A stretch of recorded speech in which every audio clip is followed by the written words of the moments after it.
Rutanga ndei 1 2 3 unonzani Yapi Bantan neta nezvi music azokapera andisati zati wapedza kuita shori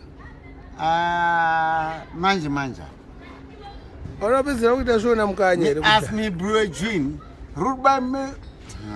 wachinja wauda kuimba ipapa ndotoimba chunu ngaiuye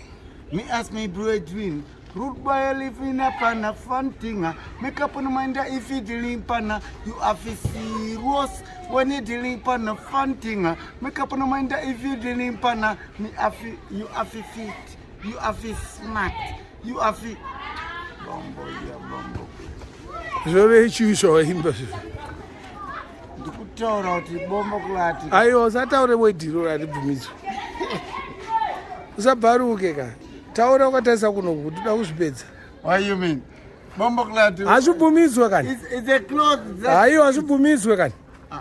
iwo usataure wedhiro zvoreve chiine chichiona zvawaimba izvi jira rekuklina haya ye robozoita sei usada kunyepera vanhu manje inini mani hakuna zvakadai komukanya wakapedzera muona rini pani about 7 years omono ako iyo kwengaenda akazombonditaurira kuti yapi ndiri kuno wakaenda kwayo manje kuamerica manje aya kunoku akauya handiti pakafa Lancelot akaita kabauya tell me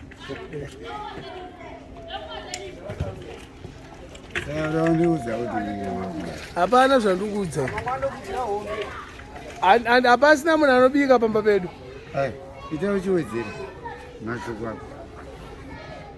wati ndiripo pano ndati wakapera ka handisati ndainoresana upera munhu akaperera